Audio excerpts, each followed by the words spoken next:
नमस्ते विद्यार्थी मित्रांनो, वर्ग 7वा स्कॉलरशिप विषय गणित यामधील एक्झरसाइज 12.1 मधील क्वेश्चन्स आपण या व्हिडिओमध्ये बघणार आहोत. Question number 1. If 28 workers complete one job in 6 days, then how many workers will complete two such similar jobs in 3 days. आता बघा इथे काय काय दिलंय. इथं वर्कर्स, नंतर डेज आणि जॉब. सुरुवातीला 28 workers, 6 days, 1 job.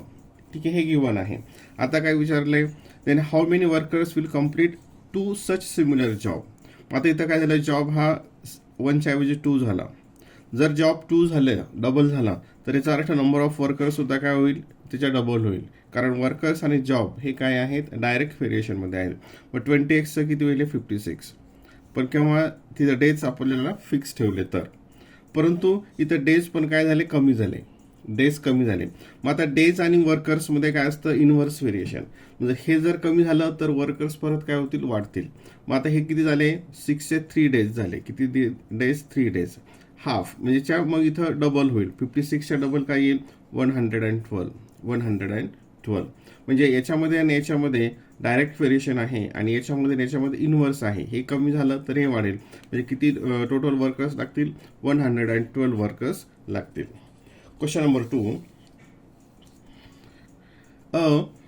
A completes a particular work in 10 days and B completes the same work in 15 days. How many days will both of them together take to complete the same work? आता प्रश्न बघा, एला एक काम करायला 10 दिवस लागतात आणि बीला 15 दिवस लागतात. तर दोघे मिळून ते काम किती दिवस करतील. ठीक आहे. आता ए बघा, इथे एला हे 10 days मध्ये 1 वर्क कंप्लीट करतो. 10 days मध्ये 1 वर्क कंप्लीट करेल. मग हा ए 1 day मध्ये किती वर्क कंप्लीट करेल, तर याचा 10th पार्ट म्हणजे 1/10. ए ह्या 1 day मध्ये किती कंप्लीट करेल, याचा 10वा भाग करेल. नंतर बी हा 15 days मध्ये किती, 15 days मध्ये 1 वर्क कंप्लीट करतो. 15 days मध्ये 1 वर्क म्हणजे बी हा 1 day मध्ये किती करेल, याचा 1/15 पार्ट. 1/15 पार्ट तो कंप्लीट करेल. म्हणजे ए 1 डेचं वर्क आलं 1/10 आणि बीचं 1 डेचं वर्क आलं 1/15. आता इथे बघा, दोघं मिळून एका दिवसामध्ये म्हणजे ए प्लस बी यांचं 1 डेचं वर्क किती असेल, तर एचं आहे 1/10 आणि बीचं आहे 1/15. मग दोघांचं मिळून काय येईल, आपल्याला याची ॲडिशन करावी लागेल. इथं क्रॉस मल्टिप्लिकेशन केला तर बघा, हे 15 1 15 आणि 10 1 10. हे 10 + 15 ते आलं 25 आणि 10 × 15 ते आलं 115. 115 आणि याचा आपण याला रेड्यूस करूयात. 15 1 15, 15 6 150. म्हणजे ए प्लस बी या दोघांचं मिळून 1 डेचं वर्क किती आलंय, 1/6 वर्क. 1/6 वर्क. आणि हे 1/6 ऐवजी आपले किती पाहिजे, 1 वर्क कंप्लीट पाहिजे. काय पाहिजे, 1 वर्क पाहिजे. मग इथं 1 येण्यासाठी याला कितीने मल्टिप्लाय करावं लागेल, मग याला इथे 6ने मल्टिप्लाय करावं लागेल. म्हणजेच इथं सुद्धा डेला कितीने मल्टिप्लाय करावं लागेल, 6नं. कारण 1/6ला बघा, इथे 1/6ला जर 6ने मल्टिप्लाय केलं तर 6 कॅन्सल होतो आणि काय येतं, 1 वर्क. म्हणजे इकडे 6ने मल्टिप्लाय केलं, इकडे 6ने मल्टिप्लाय, 1 × 6 6 days. म्हणजे दोघं मिळून ते 1 वर्क किती दिवसामध्ये कंप्लीट करतील, in 6 days. Option number 3. Option number 3. Question number 3. Sorry. 18 workers work 8 hours per day and complete a certain piece of work in 21 days. If 6 workers are increased, workers increase केले, and if they work 7 hours per day, in how many days will the same work to be completed?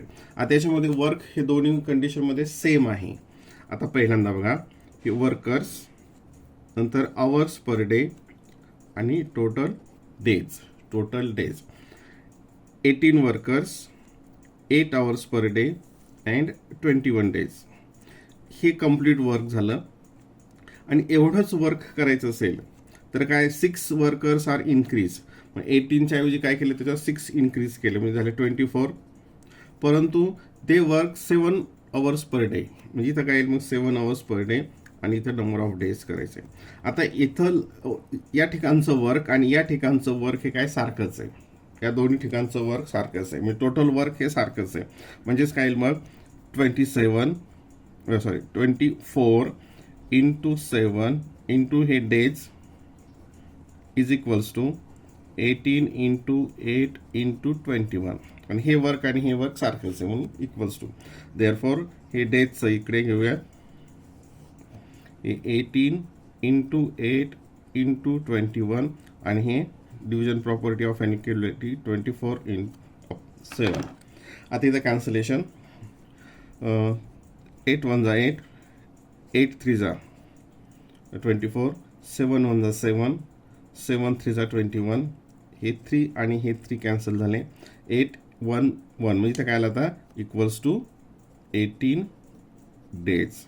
Equals to 18 days. Option number 2. Option number 2. Question number 4. आता question number 4 जो आहे तो रेल्वेचा आहे. त्याच्यासाठी थोडीशी concept त्याची आपण समजून घेऊयात. क्वेश्चन 4.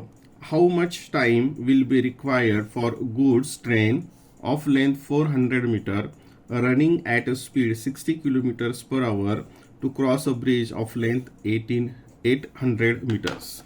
आता प्रश्न काय त्यावर समजून घेऊयात की एक ट्रेन आहे की जिची लेंथ आहे 400 मीटर. म्हणजे ही एक ट्रेन आहे.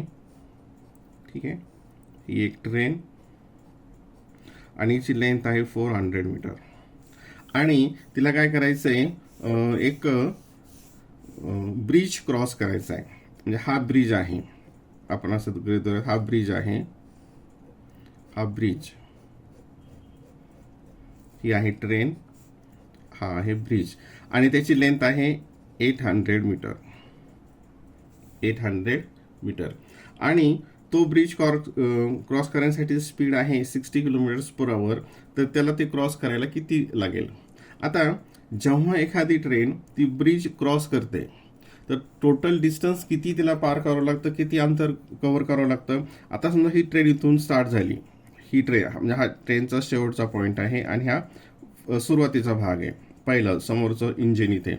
ही इथून स्टार्ट झाली म्हणजे इथून आता तिने अंतर पार करायला सुरुवात केली. पेनाच्या पॉईंटकडे लक्ष असू द्या. जेव्हा हा भाग इथं येईल तोपर्यंत तिनं किती अंतर कव्हर केलेलं असेल तर ह्या याच्या इतकं. परंतु त्याला आपण इथं हे टोक इथं आलं आणि हे टोक इथं असेल मग म्हणजे तेव्हा आपण त्या ट्रेनने तो ब्रिज क्रॉस केला असं म्हणू काय नाही. तर मग केव्हा होईल तर हे जो मागचा भाग आहे हा जेव्हा इथं असेल, हा जेव्हा या टोकावर येईल म्हणजे ही ट्रेन पूर्णपणे पुढे गेलेली असेल. म्हणजे इथून हे स्टार्ट झालं. हा ब्रिजचं 800 मीटर आणि स्वतःची जी लेंथ आहे 400 मीटर. म्हणजे हे एवढं अंतर कव्हर केल्यानंतर तो ब्रिज काय होईल पार होईल. म्हणजे तो ब्रिज पार करण्यासाठी एकूण किती डिस्टन्स लागेल तर ब्रिजचं लेंथ आणि तिचं स्वतःचं लेंथ म्हणजे 8 + 4 1200 मीटर तिला डिस्टन्स कव्हर करावं लागेल. किती पार होईल अंतर 1200 मीटर. आता इथं जर युनिट जर पाहिले आपण हे मीटरमध्ये आहे, हे मीटरमध्ये आहे आणि हे किलोमीटरमध्ये दिलेली आहे स्पीड. स्पीड कशामध्ये दिली आहे किलोमीटर्समध्ये दिली आहे. मग किलोमीटरची स्पीडला आपल्याला अगोदर मीटरमध्ये कन्व्हर्ट करावं लागेल आणि नंतर मग पुढचं आपल्याला कॅल्क्युलेशन्स करावं लागेल. मग बघा इथे गाडीची स्पीड आहे 60 kilometre per hour. 60 kilometres per hour आणि आपल्याला त्याच्यामध्ये कशात कन्वर्ट करायचं आहे मीटर पर सेकंदमध्ये. आणि 60 किलोमीटर पर आवरला मीटर पर सेकंदमध्ये कन्वर्ट करायचं असेल तर 5/18 ने मल्टिप्लाय करावं लागतो. तेव्हा झालं ते मीटर पर सेकंद. इथे झालं हे मीटर पर सेकंद. आता इथे 6 1 जा 6, 6 2 जा 12, 6 3 जा 18, 6 1 जा 6, 6 2 जा आणि हे इथे 0 आलं. नंतर 6 1 जा 10, 10 × 5 50/3 मीटर पर सेकंद. म्हणजे ते ट्रेनची स्पीड झाली 50/3 मीटर पर सेकंड. हे 6 1 जा 6, 6 10 जा 60, 6ने जर डिवाइड केलं. आता आपल्याला टोटल डिस्टन्स किती कव्हर करायचं आहे? 1200 मीटर. आणि काय विचारलं आहे? टाईम. मग हे फॉर्म्युला तुम्हाला माहिती आहे, times equals to distance divided by speed. Distance divided by speed. मग डिस्टन्स किती आहे? 1200 मीटर डिवायडेड बाय स्पीड किती आहे ट्रेनची? 50/3 metre per second. 50/3 metre per second is equals to हे 1200, हे डिव्हिजनचे मल्टिप्लिकेशन आणि याचा रेसिप्रोकल 3/50. याचा रेसिप्रोकल आला 3/50. हे 0 हे 0 केलं आणि हे 5 1 जा 5, 5 2 जा 10, इथं 2 आलं आणि 5 4 जा 24. म्हणजेच किती आला तर हे 24 × 3 म्हणजे टाईम किती येतोय? 72. आणि हे कशामध्ये आहे? सेकंड्समध्ये. 72 सेकंड्स लागतील तो ब्रिज क्रॉस करायला. आता इथं मिनिट्समध्ये दिलेलं आहे. मग 72 सेकंड्स म्हणजे काय? 60 सेकंड्स प्लस 12 सेकंड. आणि 60 सेकंड्स म्हणजे काय? 1 minute and 12 second. 1 minute 12 second. Option number 3. Option number 3. Question number 5. In order to complete a piece of work in a certain number of days, 36 people are required. How many more people should become employed if the more people, विचारले, if the same piece of work is to be completed in 2/3 of the days. आता इथं बघा, इथं दिलेत people किंवा workers आणि इथं जे डेज आहेत ते माहीत नाहीत. ते डेज सर्टन काहीतरी संख्या आहे. आता बघा इथे 36 पीपलला काही नंबर ऑफ डेजमध्ये ते काम कम्प्लीट होतं. आता आपल्याला काय करायला? डेज काय केलेत? 2/3 ऑफ द डेज म्हणजे याच्या 2/3 केलं. काय केलं? डेज याच्या 2/3 केले. आता पीपल आणि डेज हे इन्क्रीज झाले, हे डिक्रीज होतील म्हणजेच हे इन्व्हर्समध्ये येईल. आता हे जर एवढे केले तर मग पीपल किती करावे लागतील? याच्या 36 × 3/2 टाइम्स. 36 × 3/2 याच्या इन्व्हर्समध्ये. मग हे 2 1 जा 2, 2 1 जा 2, इथं 1, 2 8 जा 16 आणि 18 × 3 54. किती लागतील पीपल? 54. म्हणजे इथं काय विचारलंय? How many more people should be employed. सध्या किती आहे? 36 आणि त्याचे डेज 2/3 केले तर पीपल किती होतील इन्क्रीज? याच्या 3/2 टाइम्स, याच्या उलट म्हणजेच ते लागतील 54. सध्या आहे 36 म्हणजे 54 - 36. किती झालं? हे सबट्रॅक्शन केलं म्हणजे 18 पीपल हे एक्स्ट्रा लागतील. किती जास्त लागतील असं विचारलेलं आहे. मग 18 मोर पीपल आणखीन आपल्याला इथं एम्प्लॉईड करावे लागतील, तेव्हा ते काम पूर्ण होईल. Question number 6. हे पण अशाच प्रकारचं उदाहरण आहे. If 6 types of tank are open, the tank is empty in 3 hours. then how many hours will it take to empty the tank if only 4 taps are open. हे पण इनवर्स मधलंच आहे. इथं टॅप आणि हे अवर्स. हे 6 hours and 6 taps and 3 hours आणि 4 taps how many hours. आणि याच्यामध्ये काय असतं? इनवर्समध्ये त्यांचा प्रोडक्ट हा कॉन्स्टंट असतो. म्हणजेच काय येईल ते 6 × 3 इक्वल्स टू 4 × hours. हे इकडे घेतला 6 × 3. हे डिव्हिजन प्रॉपर्टी ऑफ इनइक्वॅलिटी. इथं आता कॅन्सलेशन करूयात. 2 1 जा 2, 2 2 जा 4, 2 3 जा 6. या ठिकाणी आलं इज इक्वल्स टू 3 3 जा 9/2 इक्वल्स टू हे अवर्स आलं. आणि इथे ह्याला मिक्समध्ये कन्वर्ट केलं ते येईल 8 2 जसेच्या तसे खाली. 2 1 जा 2, 2 2 जा 4, 2 3 जा 6, 2 4 जा 8 आणि एक रिमाइंडर म्हणजे 4 इंटिजर 1/2. 4 इंटिजर 1/2 अवर्स त्याचं आन्सर असेल. Sorry. Question number 7. Deepak and Dilip traveled for Kedgaon from Adgaon. Deepak started at 9 a.m. at the speed of 4 km per hour and Dilip started at 10 a.m. at the speed of 5 kilometers per hour. At what time will they meet during the journey? आता दोघं निघालेत एका cover करण्यासाठी distance. पहिल्यांदा आता हे 40 and हे 4 and 5 kilometres त्यांची स्पीड आहे आणि 4 अँड 5चं एलसीएम ते आता 4 आणि 5चं त्याला 20.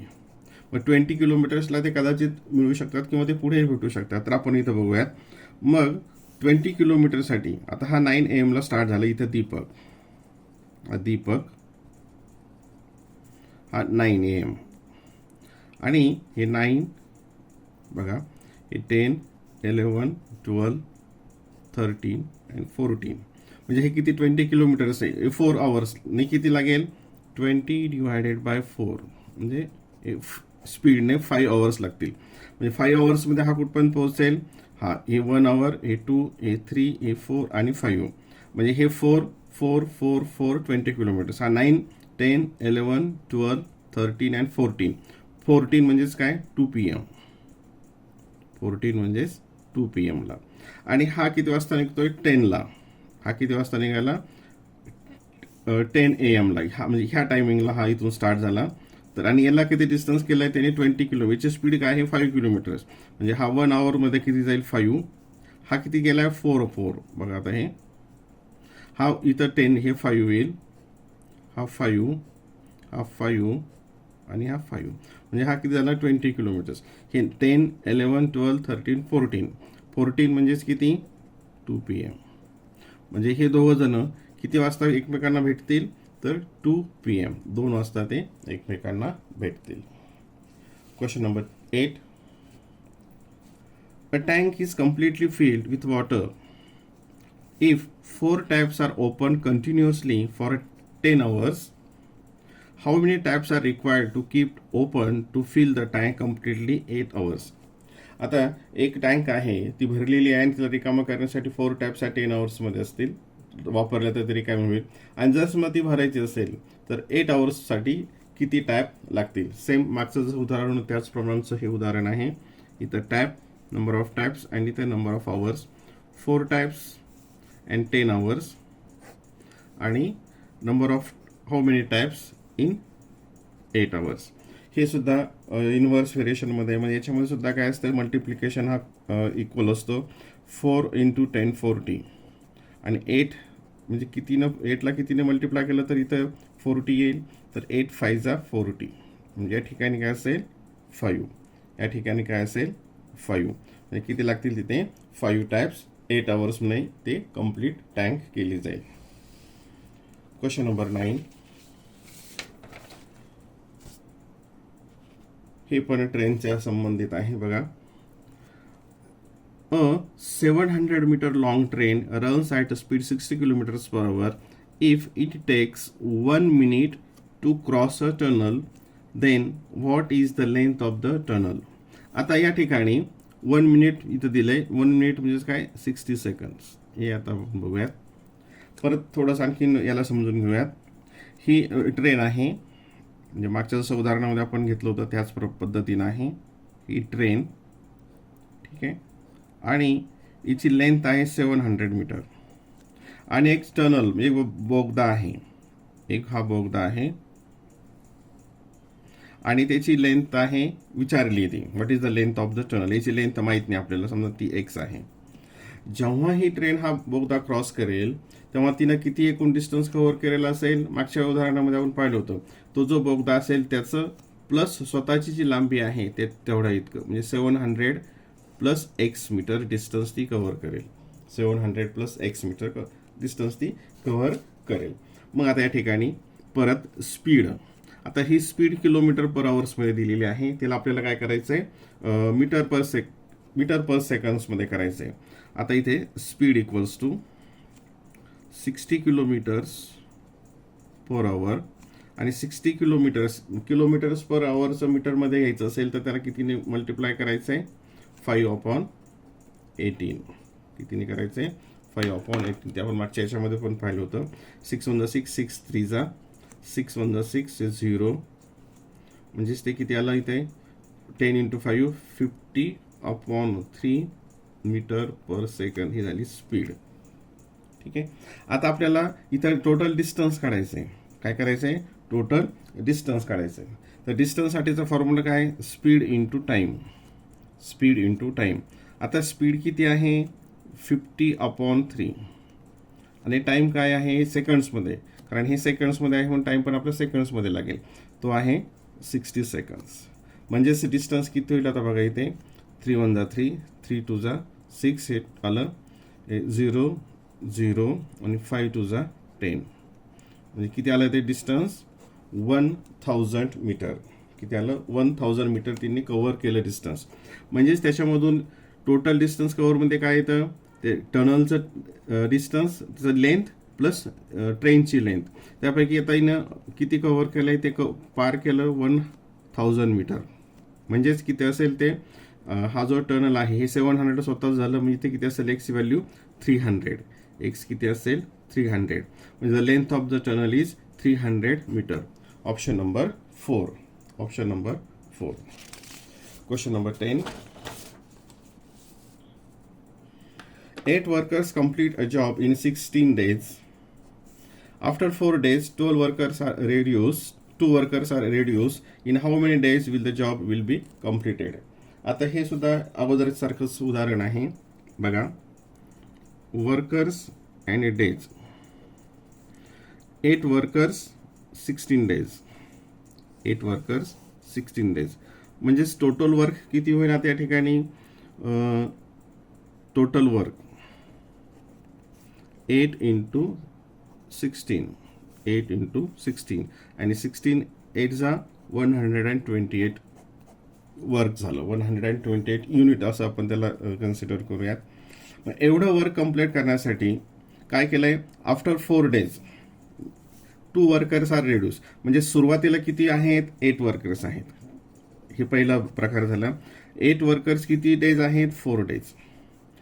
मग ह्या 8 वर्करनी 4 days किती युनिट काम होईल त्याचं? तर 8 × 4 ते झालं 8 × 4 32. आता आफ्टर 4 days नंतर काय केलंय? 2 वर्कर्स आर रेड्यूस. म्हणजे याच्यातून किती वर्कर्स केले? 6. हे मल्टिप्लिकेशनमध्येच असतं. आणि किती डेज लागतील 6 वर्कर्सला? आता ह्या 6 वर्कर्सला एक्स डेजमध्ये आता किती युनिट बाकी आहे वर्क? टोटल वर्क आहे 128 आणि त्यातलं 8 वर्कर्सनी 4 days 32 कंप्लीट केलं. ठीक आहे. म्हणजे किती उरलं मग? 8 - 2 6 आणि इथं 96 वर्क. मग आता हे 96 वर्क येण्यासाठी 6 वर्कर्सला किती डेज लागतील? 6 × हाऊ मेनी? 6ला कितीने मल्टिप्लाय केलं तर 96 येईल. तर ते आलं 16 6 96. म्हणजे इथे किती डेज लागतील मग? 96. किती डेज लागतील? 96. म्हणजे बघा इथे परत 8 days 8 वर्कर्सला 4 days नंतर 32 युनिट झालं आणि 2ने कमी केलं म्हणजे 6 वर्कर केले आणि मग हे काम करण्यासाठी इथे किती लागतील? 16 days. म्हणजे टोटल मिळून किती झाले? 16 + 4 20 days. 20 days हे जे 120 युनिट्स आहे हे वर्क कंप्लीट होईल. Option number 2. Option number 2.